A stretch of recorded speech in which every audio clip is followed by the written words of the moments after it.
Mpenzi mtazamaji, karibu katika kipindi hiki cha Kutana na Mjasiriamali na Paul Mashauri, na leo tunakuletea mjasiriamali mmoja kati ya wawekezaji wazawa ambao wamewekeza katika sekta ya samani. Anajulikana kwa jina la Edward Saguda Maduhu. Karibu sana bwana Edward Saguda Maduhu. Asante. Unaona briefcase kubwa kabisa. Hizi ni silaha. Unajua unapoenda vitani lazima uende kufuru. Okay. Kwa sababu unajua hizi kazi zetu zinahitaji sana kuona. I see. Uwezo kaleta maneno. Sawa, tutazungumza hapo baadaye. Okay, asante sana. Mpenzi mtazamaji, kama ambavyo nimekuambia, leo niko na bwana Edward Saguda Maduhu. Yeye ni mwekezaji mzawa katika eneo la misitu, mazao ya misitu. Na huyu ni miliki wa kiwanda ambazo zinatokana na misitu. Nazungumzia furniture. Tutazungumzia hapa furniture za ofisini, furniture za nyumbani na vitu vingine vya aina hiyo. Lakini kabla tujaendelea, bwana Edward, labda wasikilizaji watazamaji wangependa kujua historia yako kwa ufupi. Ulianza biashara lini na umefanya biashara gani na sasa hizi unafanya biashara gani? Sawa bwana Paul Mashauri. Nafurahi kwanza kwa kunialika. Karibu sana. Nafasi kabisa ambayo mimi pia nilikuwa naitafuta nipate nafasi ya kuzungumza na Watanzania wenzangu. Karibu sana. Nafasi ni yako. Asante sana. Mimi naitwa Edward Saguda, ni mfanyabiashara mjasiriamali. Niko kwenye biashara zaidi ya miaka 10. Lakini 2011 nilikuwa nimechagua kuingia kwenye biashara ya mazao ya misitu. Okay. Na labda kwa nini Edward ulidhani biashara au kujikita kwenye mazao ya misitu ingekuwa ni fursa kubwa zaidi kuliko biashara nyingine? Niliona ni fursa, afu niliona pia baada ya kuwa napata nafasi za kusafiri kwenda nje, nikaona kwa nini sisi tunanunua furniture nje.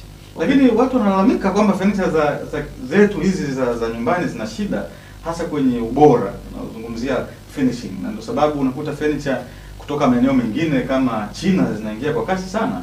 Kweli watu malalamiko hayapo. Hata mimi pia sikuwa nazipenda bidhaa za nje kwa sababu lakini nilikuja kugundua ni kwamba zinazokuja kwetu huku ni grade ya chini sana. Zinazoenda nchi za wenzetu zinakuwa ni grade ya juu. Kwa nini? Zinakuwa ni bei. Aha. Sisi unajua wafanyabiashara wengi wanataka faida kubwa. Kwa hiyo wananunua bidhaa ambayo iko bei ya chini sana ili aje atengeneze faida kubwa. Lakini akihitaji bidhaa ambayo ni bora zaidi anapata. Zote ziko pale China na nchi zingine wanatengeneza furniture nzuri. Labda ndio tuweze kujifunza kutoka kwako. Vijana wengi na watu wazima ambao wanahamasika kuingia kwenye biashara au jasiriamali. Moja kati ya changamoto kubwa sana ambazo tunakutana nazo ni kwenye eneo la mitaji. Na pengine watu wangependa kujua wewe ulianzaje, ulipata wapi pesa, ule uwekezaji mkubwa, unahitaji mashine, unahitaji kwa ajili ya wafanyakazi, unahitaji kununua malighafi, ulianza vipi wewe? Ni kweli ni changamoto sana kwenye swala la mitaji. Inahitaji sana uvumilivu, hekima na kutokata tamaa. Kwa sababu najua kwa mfano kama mabenki yetu yana masharti magumu sana kwenye swala la kukopesha. Sasa ukiangalia hata kwenye sekta hii ya mazao ya misitu, ukiangalia hata kwenye rekodi ni wachache sana ambao wanakopa. Kwa hiyo hata mjasiriamali anapoenda kuomba mkopo benki huwa anapata changamoto kwa sababu hakuna reference ya kwamba kuna fundi alishawahi kukopa. Kwa hiyo ni changamoto pia. Na mabenki yanaangalia biashara ambazo tayari zimefanya vizuri. Sasa ukiangalia kwetu sisi mafundi hawajawahi kubadilisha teknolojia toka nadhani dunia imeumbwa. Wanatumia sana zile nini hizi misumeno na landa za mikono ambayo haipo tena hiyo teknolojia duniani. Na ndio hasa katika research tumefanya, tunataka sasa tuwasaidie Watanzania wengi hasa mafundi hao waondoke kwenye teknolojia zamani waende kwenye teknolojia sasa hivi. Edward, mimi ni mmoja kati ya Watanzania wachache ambao nilibahatika wakati niko shuleni kupata fursa ya kufanya kazi, tunaita ni internship, kwenye kiwanda ambacho kwa ni cha kwanza cha kutengeneza furniture hapa nyumbani kutokana na tunaita malighafi ambayo ni MDF. Na nimeona hapa kuna baadhi ya vitu vinafanana MDF ambayo ilikuwa ni biashara au ni kiwanda cha kakaangu bwana Robert Edward. Lakini mpaka hivi sasa kumekuwa kuna shida sana kwenye upatikanaji wa hizi malighafi hasa za kutengeneza furniture za kisasa. Pengine wewe kama mjasiriamali na mfanyabiashara mkubwa na mzoefu, unaona kuna fursa yoyote kwenye uwekezaji wa namna hiyo, na unawezaje ukabadilisha soko, ukashusha bei za bidhaa ya furniture na kutengeneza ajira kwa kasi zaidi? Ndio bwana Paulo, kwenye hapo ulipogusa ndo hasa sehemu yenyewe. Unajua sisi Tanzania tunatumia sehemu kubwa tunatumia mbao. Sasa na dunia leo haitumii tena mbao. Inatumia hizi MDF. Mbao inatumika sehemu ndogo sana. Kwenye sehemu nitakuonyesha. Ndio maana kitaalamu MDF ni nini? MDF ni medium density fiber. Alafu MDF inatengenezwa kwa kutumia miti na sagwa. Alafu inachanganywa na baadhi ya chemical, kinatengenezwa kitu kigumu ambayo tunaita kitaalamu ni manufactured wood. Yaani ni mbao ambayo imepita kiwandani. Kwa hiyo sasa kuna process za kuifanya mpaka imvutie mteja.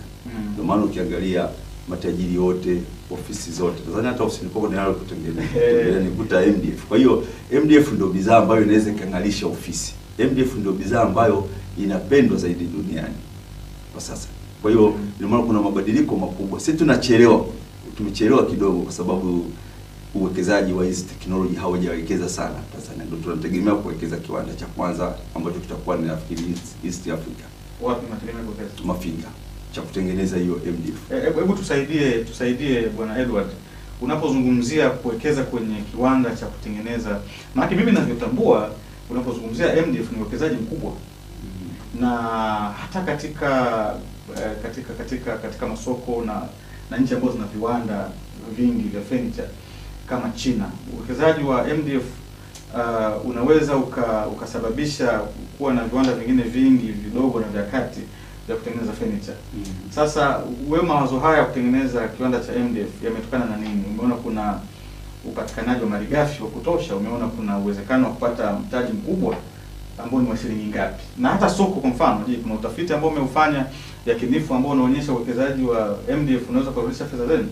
Usije mkawekeza pengine mkajikuta kwamba bado kama nchi au katika soko letu alijawa tayari kuweza kupokea uwekezaji wa namna hiyo. Hapana. Tumefanya research, tumeshirikisha wataalamu wa ndani na nje, wasomi mbalimbali na wadau wa mazao ya misitu. Ni process ndefu sana kuja kugundua kwamba inawezekana kabisa Tanzania tukatengeneza MDF na tukauza duniani kote.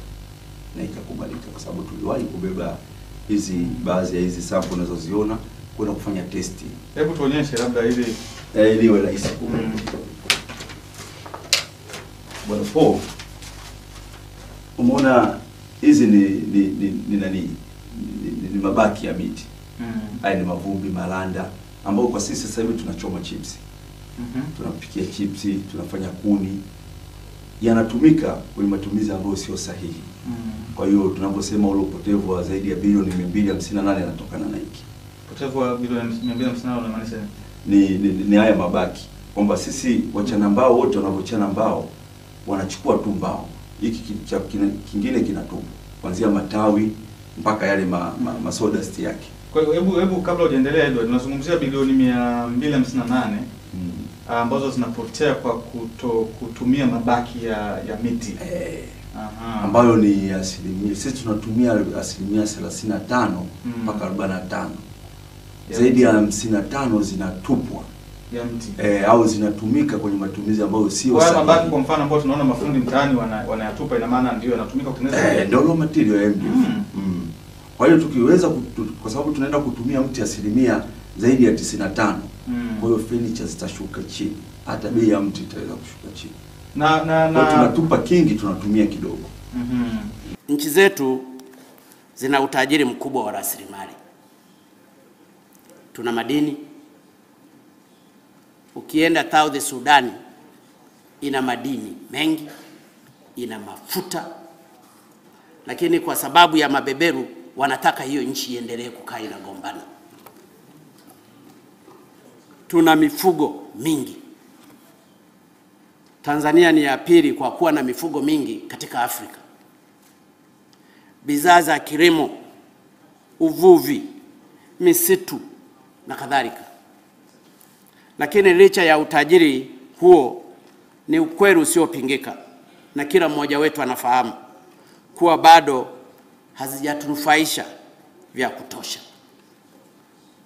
Utajiri huo hauwasaidii wananchi walio ndani ya East Africa Community, zaidi ya watu milioni 170. Na moja ya mambo yenye kusababisha hali hii kwangu mimi nionavyo ni kukosekana kwa viwanda vingi kwenye nchi zetu. Matokeo yake tumekuwa tukiuza rasilimali zetu nyingi nje ya nchi zikiwa malighafi. Hii inatukosesha mapato mengi. Kama mnavyofahamu, bei ya bidhaa ghafi kwa soko la dunia mara nyingi huwa zipo chini. Lakini ukiachilia mbali ya kupoteza mapato, tatizo jingine ambalo kwangu mimi naliona kuwa ni kubwa zaidi ni kwamba kwa kuuza rasilimali zetu zikiwa ghafi nje ya nchi, maana yake tunazalisha pia fursa za ajira kwa watu wengine. Hebu labda turudi nyuma kidogo, unapozungumzia utengenezwaji sasa, uanzishwaji wa kiwanda cha namna hii, na kama unavyotambua nchi yetu imeingia katika mfumo au ajenda serikali ya awamu ya 5 ni ajenda ya kuweza kutengeneza viwanda. Ili inapofika mwaka 2030 basi nchi yetu ni nchi ya uchumi wa kati. Na wewe unazungumzia kutengeneza kiwanda mama cha furniture Tanzania. Tutawezaje kushindana? Nini ambacho tunacho kama nchi ambacho kitatufanya tuweze kushindana na wakubwa? Hapo nazungumzia Mchina. Ambaye nadhani anatawala soko kubwa la Asia, anatawala soko kubwa la Middle East, na anatawala soko kubwa sana la Afrika. Kama nchi tunaagiza sana furniture kutoka nje. Tunawezaje kushindana na Mchina? China tutashindana naye. Lakini najua hatuwezi kumshinda kwa sababu katangulia. Ila sema tutampa challenge kali sana kwenye soko. Kwa sababu sisi Mungu ametujalia. Kwanza population yetu tuko wengi, pia ni jambo la kujivunia. Zaidi ya watu milioni 58. Tuna maeneo ambayo yanaweza kuweza kabisa kuwekeza. Tuna hekta nyingi sana za misitu ya aina mbalimbali. Miti ya kupanda na miti ya tuna hifadhi ambayo ni kiasi gani ya misitu? Na zaidi ya milioni 45. I see. Ni nyingi sana.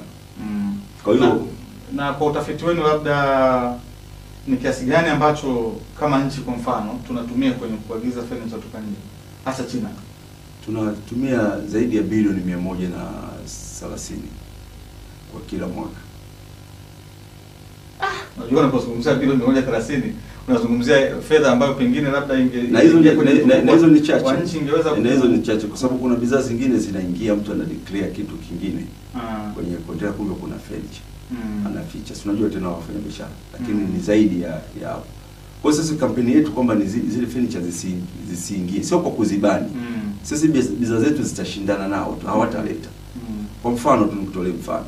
MDF hapa wanauza kama 60,000. Sisi tunataka kuuza MDF ya size gani? Ya 8 by 4 mm 18. Kwa hapa ambayo imetoka nje. Kule nje wanauza kama $10, $11. Sisi tunataka tuuze shilingi 18,000. Na tukiuza 18,000 unaona kabisa kwamba tayari Mchina kwenye MDF tutakuwa tumemweka pembeni. Na tumemshinda kwa sababu gani? Sisi tunayo raw material mingi. Hatujaanza kuitumia. Sasa ndio tutaanza kuitumia kwa mara ya kwanza.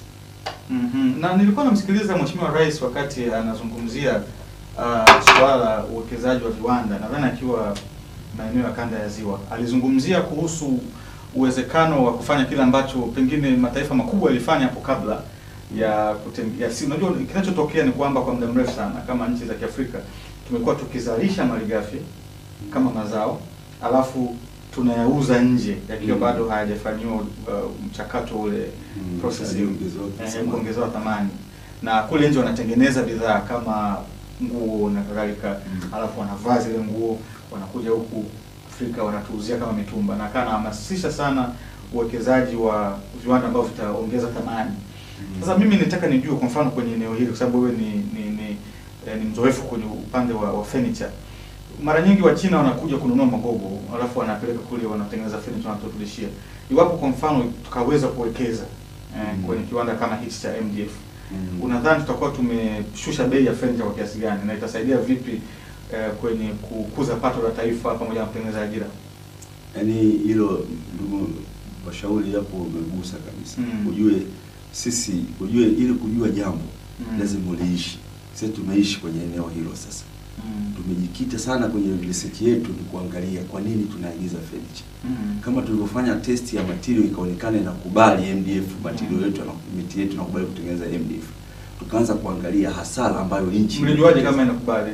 Tulienda kufanya testi, tulibeba China. Mlibeba hizi takataka miti, tukaenda tukafanya. Ambazo sio takataka, ni takataka. Nasema hivyo takataka kwa sisi ili iwe rahisi mtu kufikisha message. Kwa wenzetu hiyo sio takataka, ni raw material. Tena ukiiba, ukikamata umeiba landa, ni kesi. Lakini huko landa unapewa. Wakati mwingine wenye viwanda kama mimi kiondani kwangu nalazimika kutumia hela kusafisha eneo. Na kwenda kutupa mbali, na kudisha gari ambayo ni gharama.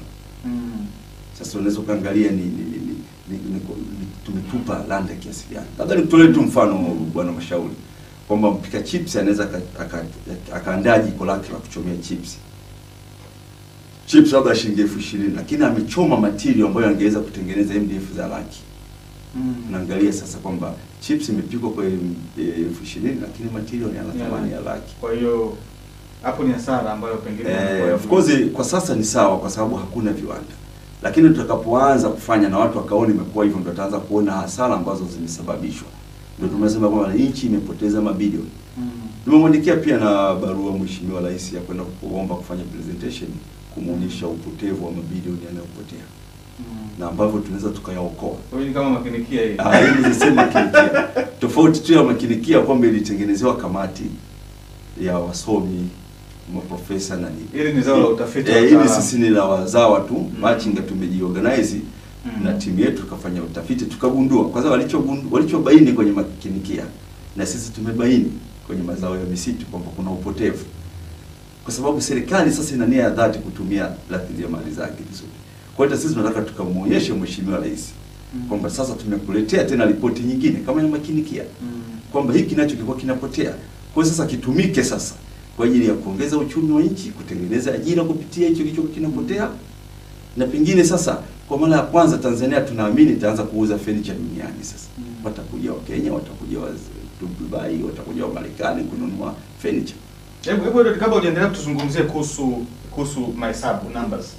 Mimi naamini kabisa kwamba kwa mtu yoyote ikiwa ni pamoja na Mheshimiwa Rais na serikali na wafanyabiashara wengine na wachumi, wajasiriamali, moja kati ya vitu vya msingi ambavyo inawezekana kweli tukao tuna hamu ya kuwa na kiwanda kama hichi, ni kinapendeza, inafaa watu kupata ajira, lakini nataka nijue kama numbers zinakubali, kama mahesabu yanakubali.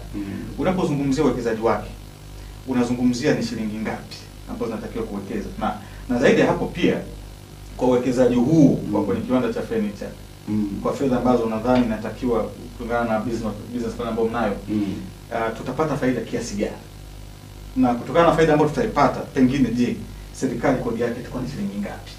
Mnadhani yani masuala ya msingi, kwa sababu mimi kwa mtazamo wangu, kwa maelezo ambayo umeyatoa, naona ni jambo ambalo ni nzuri na kila mtu hawezi kukataa kwamba nchi inahitaji viwanda. Nchi zote duniani zinaendelea kwa viwanda. Unazungumzia China, unazungumzia Japan, sasa unazungumzia India, unazungumzia Vietnam. Na tungependa pia Afrika, hasa Tanzania, tuwe ni wa kwanza kutengeneza, kama vile ni nchi ambayo unapohitaji bidhaa za furniture unakuja Tanzania. Lakini mahesabu yanakubali sana.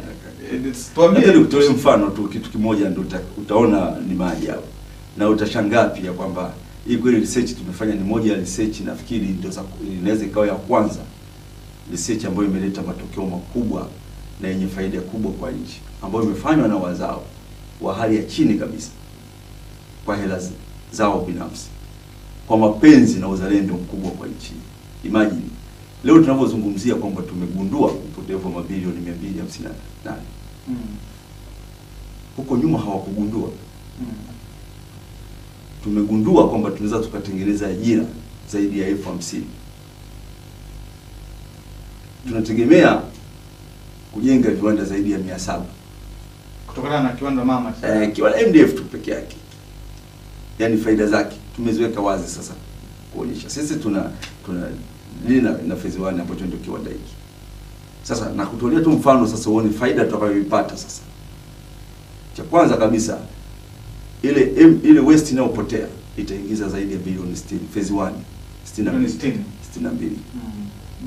Na katoa tukumbuke hapo hiyo ni mapato ya jumla, mapato ya jumla gross. Na katoa tumeuza shilingi 18,000 MDF.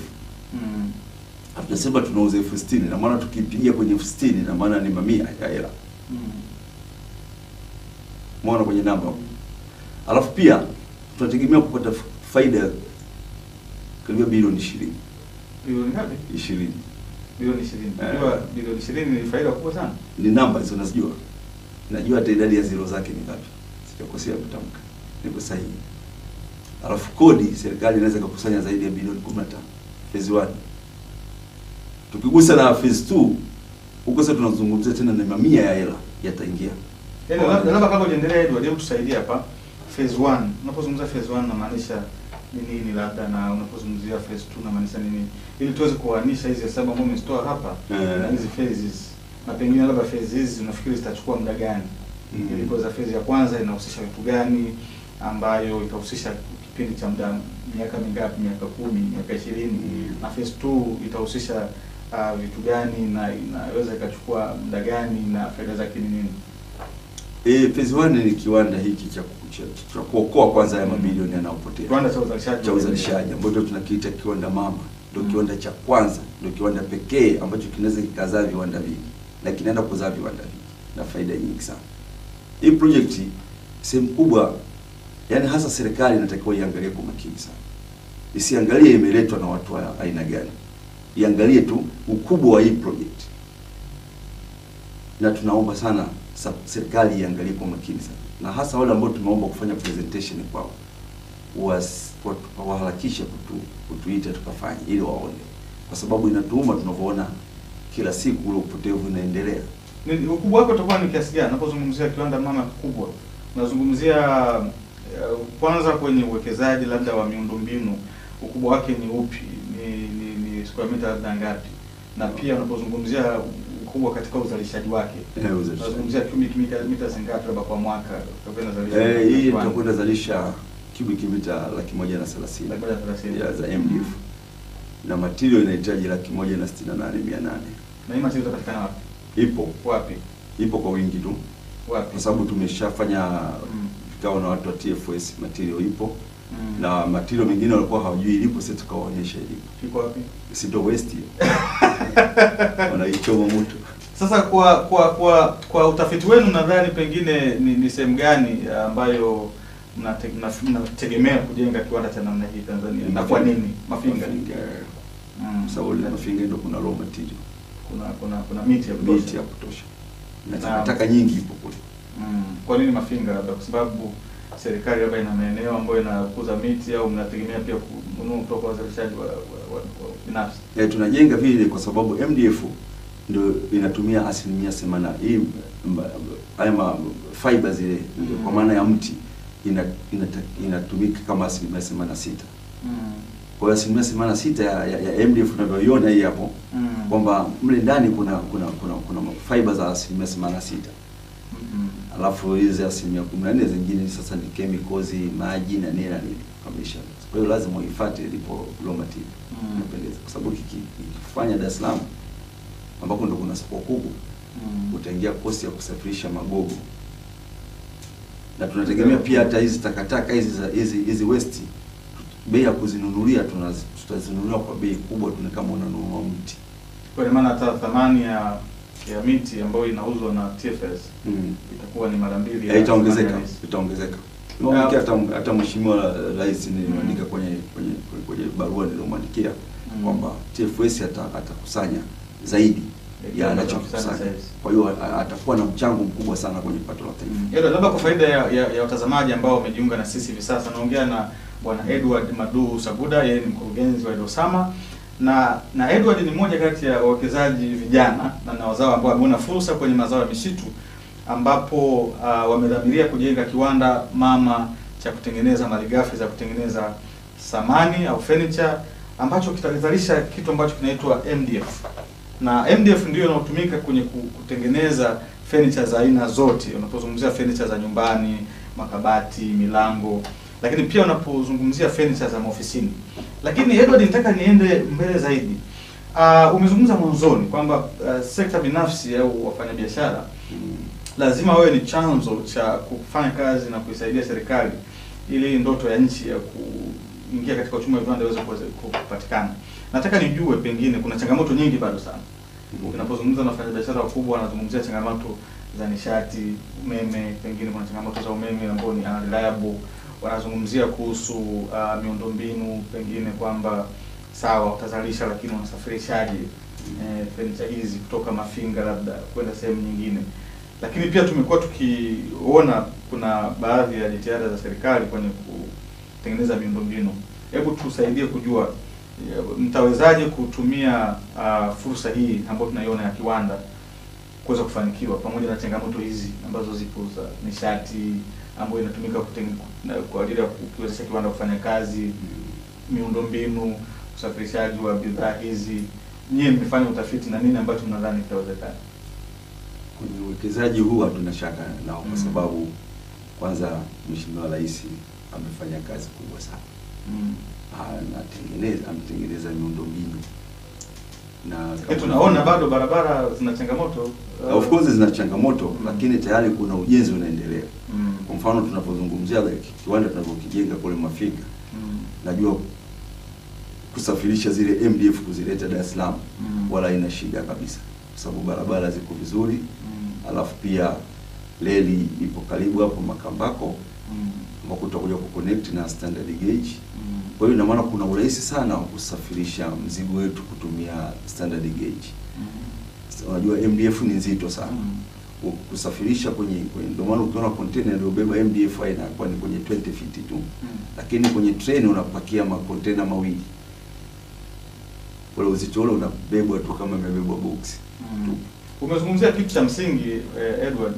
Mwaka jana nilipata bahati ya kushiriki kwenye maandalizi ya uzinduzi wa standard gauge ambao unafanywa na moja kati ya kampuni kutoka kule nchini Uturuki. Kwa hiyo kwa namna moja au nyingine nilipata fursa ya kuelewa mradi vizuri, na nikawa najaribu kufikiria sasa hivi ya kwamba kwa sababu nchi nyingi ambazo zimeendelea zinatumia standard gauge hasa kwenye kunyanyua maendeleo katika maeneo ambayo yako pembezoni mwa ile barabara, mwa ile reli. Na ndivyo ilivyokuwepo hata zamani wakati wa ukoloni. Maeneo ambayo yalikuwa na miundombinu ndio ambayo tunaona yalikuwa ni miji mikubwa kama Dar es Salaam, kwa na bandari. Pengine mradi huu umeutengenezaje ili haya masoko ambayo pengine yanaweza kujengwa kutokana na mradi yale maeneo ambayo ile standard gauge inapita yanyanyuke na yenyewe, kwa sababu tuna changamoto moja kwa miji ambayo inakuwa Dar es Salaam tu.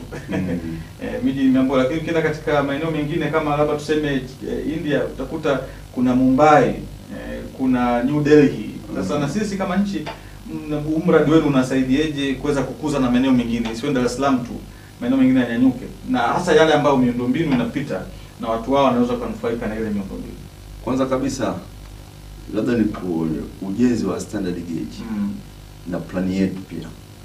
Ndio maana sijakugusia kwamba tuna mpango tena kwenye phase 2, ingawa tunaruka tunaenda kwenye phase 2 ingawa kwa hujaniruhusu kwenda huko, lakini nataka nikuonyeshe phase 2 tutajenga industrial park Dar es Salaam, viwanda 300. Viwanda 300. Alafu viwanda gani labda? Vya furniture hivyo. Alafu Dodoma viwanda 100 na Mwanza viwanda 100. Wote vile kwenye hiyo viwanda mtajenga nyie au kutokana na uzalishaji wa MDF wajasiriamali watahamasika kuvijenga vile viwanda? Sasa hivyo viwanda 300 hivyo kuna mpango maalum umeupa jina wawekeza kijanja. Sasa hiyo kidogo ni kama muda utaniruhusu ni mada nyingine. Ni mada nyingine. Okay, maana ile kwamba tunataka mnyonge na maskini kwa mara ya kwanza atamiliki viwanda. Na kwa mara ya kwanza mnyonge na maskini anatengeneza furniture, anaenda kukalia hata Trump.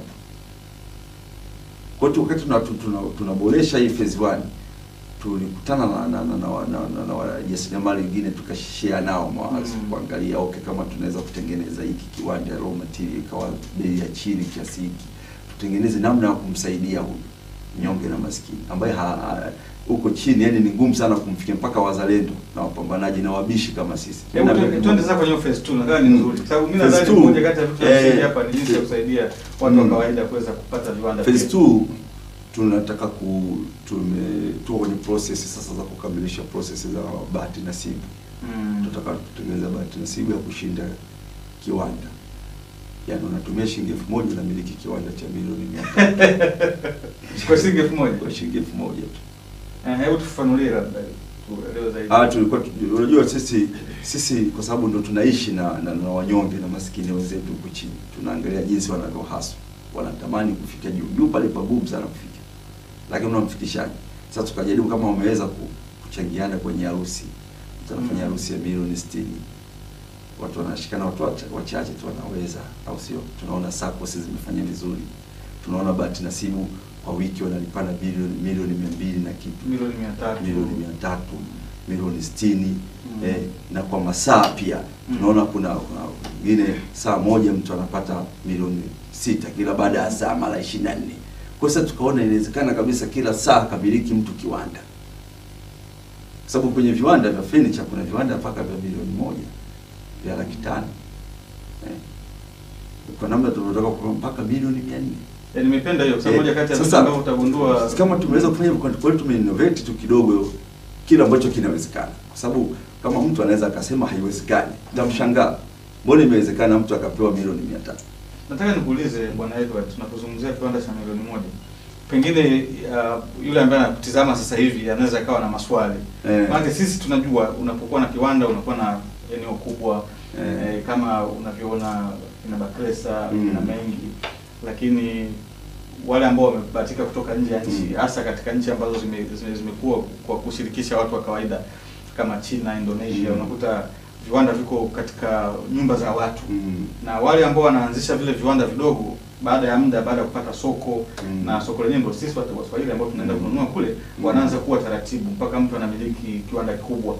Na kimsingi hata ambao wapo hapa Tanzania walianzia hapo. Lakini na swali moja la msingi kwenye hili, mtawasaidieje hawa watu kuwa na hiyo mindset ambayo itawawezesha kuwa na fikra pana za kukua na vile viwanda? Kwa sababu kushinda bahati nasibu ni jambo moja, lakini kuwa na uwezo wa kukikuza kile kiwanda ukakilea mpaka kikawa kikubwa, ile nidhamu ile ya kutunza fedha, ya kujifunza utaalamu, wa kuamini makubwa pia kwamba inawezekana.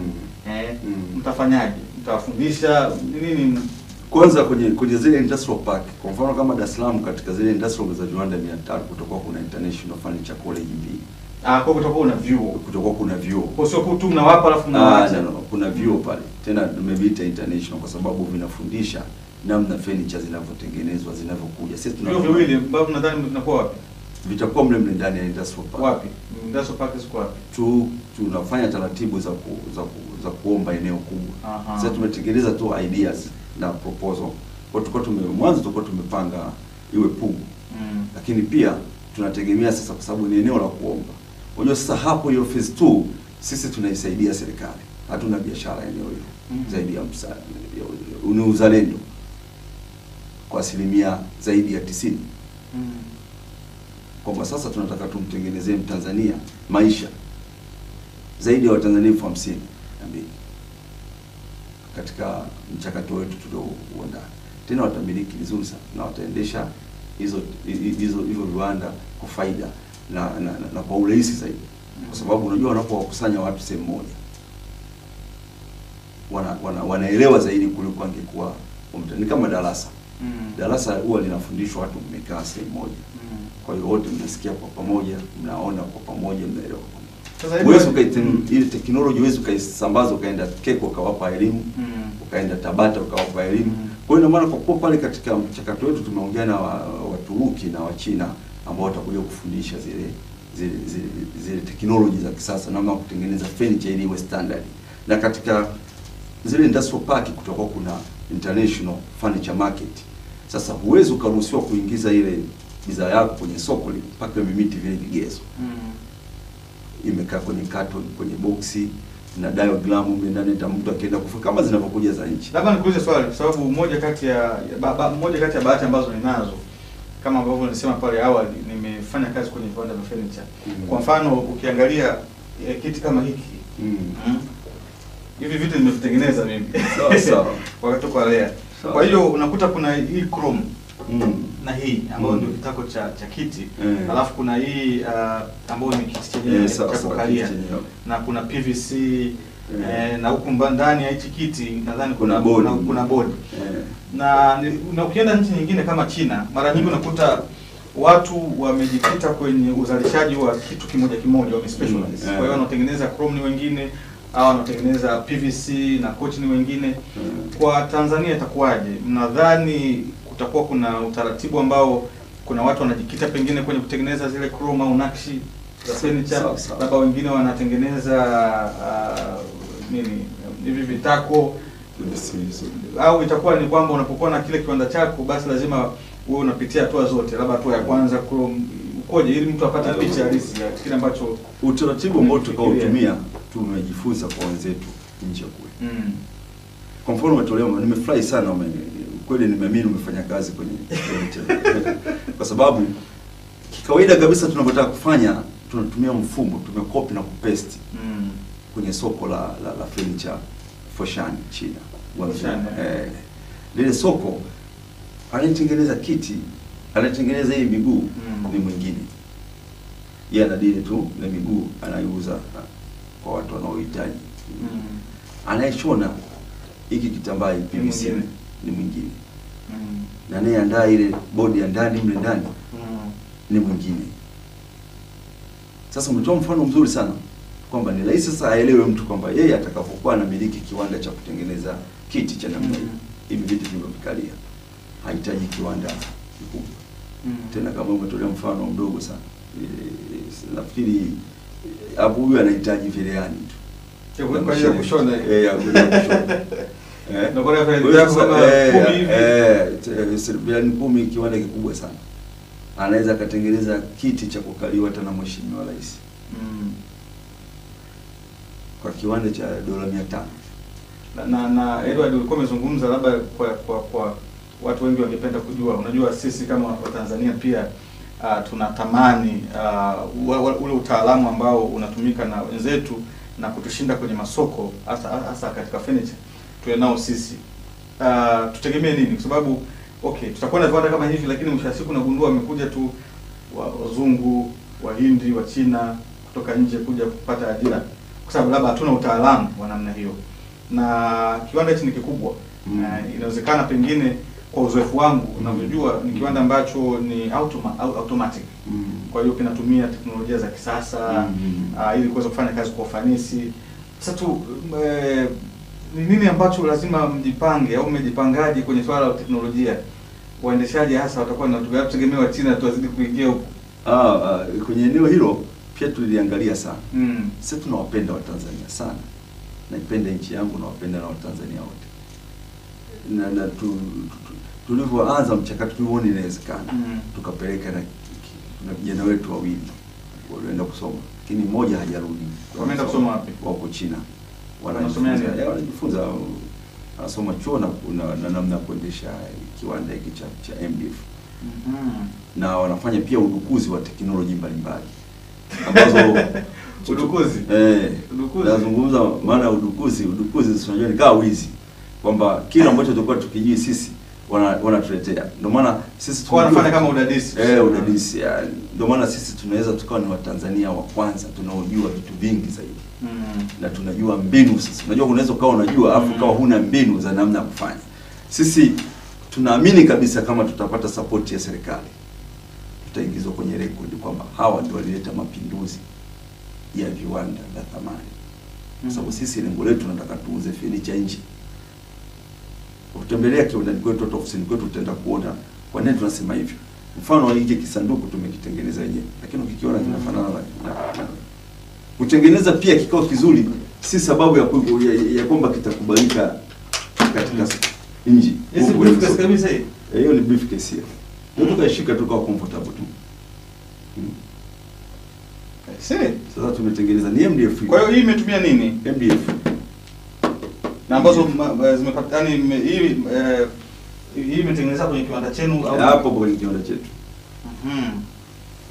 Sasa kinachofanya ionekane hapa ni finishing tu, ambayo kama hujui formula ya kufanya kitu kio kizuri hivi huwezi ukafanya kitu. Na hii ni nini? Hii ndio kwa maelezo yake, ina story ndefu sana. Na inasikitisha kabisa. Nini? Inasikitisha sana. Huu ni mti. Labda nitolee mfano kwa nini nimesema inasikitisha. Naona nimestuka. Yaani ni maana ili ni gogo.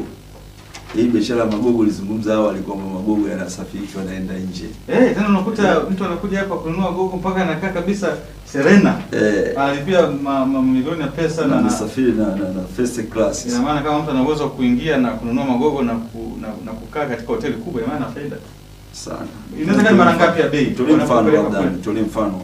Kwani sisi tunapenda sana, tunaamini mbao yetu tunayojivunia nayo ni mninga na mkongo. Si ndio hivyo? Ndio inatumika sana. Lakini serikali huwa inauza mkongo ile cubic mita moja au mninga 200 na FST. Mtu wa nje akiweza kununua container moja la magogo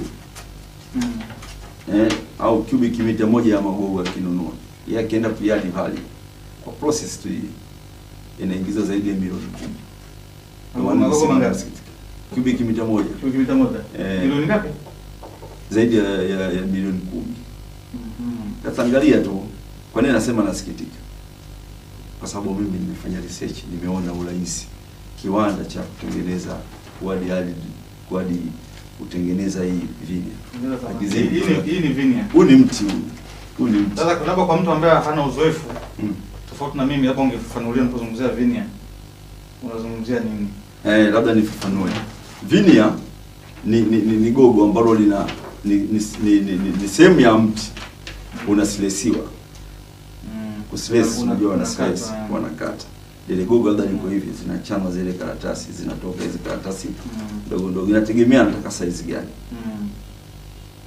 Kwa hiyo inaanza labda 0.5 milimita moja, milimita 2, inategemea nataka thickness gani. Lakini mara nyingi kisha kadri anavyozidi kusilesi anazidi kupata faida kubwa zaidi mwenye magogo. Ndio maana nasema cubic mita ya gogo ya thickness kama hii ni zaidi ya milioni 10. Na kazi ya hii ni kulaminate. Umeona hii MDF ni plain. Ndio inazalishwa mafinga. Mafinga yanafanya kazi moja tu, kuzalisha MDF plain hivi. Watakuja watu wengine kuja kuadi value sasa. Kwa hiyo nyinyi mtakuwa mkizalisha kama hii. Kwa hiyo wanakuja watu wengine kuzalisha, anazalisha MDF hivi. Hapo inawekwa hivi. Alafu anakuja mwingine sasa anafanya lamination. Kwa hiyo unaona imekuwa mgumu. Inakuwa hivi. Kwa hiyo unakuta mlango safi kabisa. Kwa kiona kwa mfano furniture yote ukinunua nje ambayo imefanywa lamination na vinia, inakuwa na bei ya juu zaidi kuliko iliyofanywa finishing na melamine. Melamine ni artificial, ni hizi ni plastic tu ambazo zinakuwa na rangi wamenakshi kufananisha na miti. Unaona? Kwa sasa hii inafanywa lamination ndio. Kwa hiyo hebu kabla tuendelee, kwa hiyo ina maana kuna furniture ambazo tunanunua ambazo nyingine zina mti halisia ambao ndio ni ya gari sana, hizo za mabosi. Hizo zile kama ile meza yako ni vinia. Hizo za mabosi bei mbaya, meza milioni 10 ikija hapa. Kwa sababu tu ina mti. Lakini ingekuwa na PVC ingekuwa milioni 5. Hii ndio PVC. PVC. Mungu bariki sana. Hii elimu kaka ndio zalendo bwana. Hii nchi tutakaoijenga ni sisi wa Tanzania. Mtu anaweza akawa na uwezo kama wewe, akawa na mawazo kama haya, lakini hawezi kuyazungumza. Mimi na wasii tu watu wanakula peke yake. Mimi na wasii ndugu zangu na hata viongozi wa serikali. Watu sikilize, usitupuze. Sisi tunaweza tukaleta mabadiliko makubwa na tumeshaanza kuyaleta. Hivi vitu hivi hata wagombezi wa masuala ya misitu wameappreciate kwamba research yetu iko sahihi kabisa. Na sasa tunategemea tutakapopata nafasi ya kufanya presentation kwa Mheshimiwa Rais. Atashangaa sana na atafurahi sana. Labda tukija hapo umezungumza kwamba ungependa kuongea na mbeba maono. Kwa sababu unapozungumzia rais wa nchi ndio mwenye maono. Na hata hii agenda ya kuweka viwanda na kufanya kwa nchi ya viwanda ni agenda ya Mheshimiwa Rais. Lakini Mheshimiwa Rais anafanya kazi na watu. Serikali sio mtu mmoja. Mpaka sasa mmefanya nini jitihada? Mmekutana na nani serikalini? Mmekutana na nani kwenye sekta binafsi? Maana sio serikali tu, hii kuna sekta binafsi. Kuna Tanzania ambao wana uwezo wa kuwekeza kwenye miradi kama hii mikubwa. Na kuna wawekezaji wengine wa nje ambao pia wana uwezo wa kuwekeza kwenye miradi mikubwa kama hii. Mmefanya nini yani nyinyi kama nyinyi?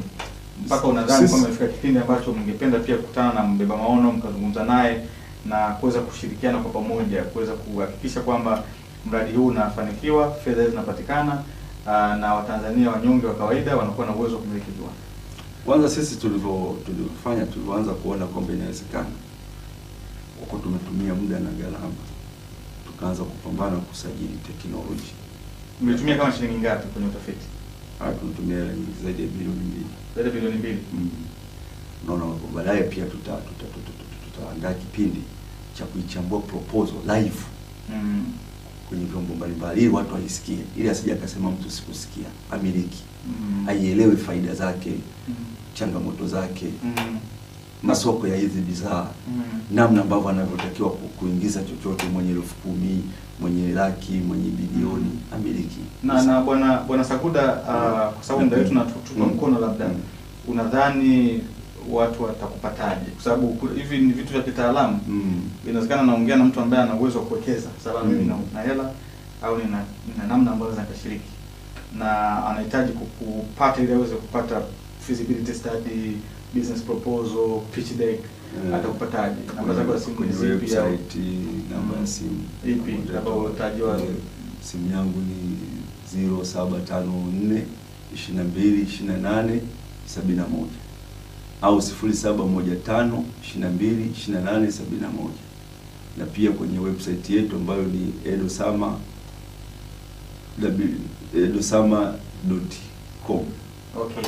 Asante sana Bwana Edward Saguda. Mimi kwa niaba ya timu nzima ya Kutana na Mjasiriamali ningependa nikupongeze sana kwa kazi kubwa umeifanya. Wewe ni mmoja kati ya vijana ambao ni wazalendo na wanaoweza kuwasaidia Watanzania wote kwa jumla kushiriki kwenye uchumi wa viwanda. Mungu akubariki sana. Amen, asante sana. Mpenzi mtazamaji, leo hii nilikuwa na Bwana Edward Madu Saguda, mkurugenzi wa Edosama, na yeye amekuja na mradi yakinifu, mradi ambao utasaidia nchi yetu kuweza kusonga mbele katika eneo la viwanda. Na Edward Saguda, naamini kabisa kwamba wewe kama mjasiriamali au mtu ambaye unaamini ya kwamba unaweza kushiriki katika uchumi wa viwanda, basi unaweza ukawasiliana naye kwa njia ya simu ambayo ameweza kuitoa mahali hapa, ili basi uweze kushirikishwa na kuweza kuona namna gani ukawa ni sehemu wa miliki wa kampuni hii. Kwa niaba ya timu nzima ya uzalishaji wa kipindi hiki, mimi ni Paul Mashauri, na endelea kutizama Kutana na Mjasiriamali kupitia Global TV.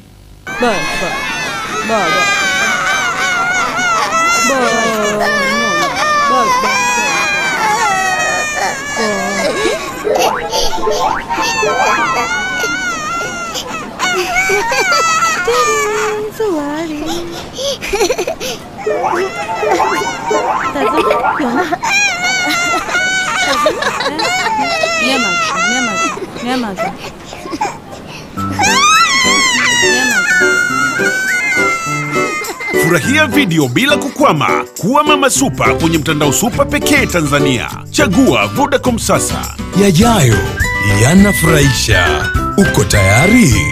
Vodacom.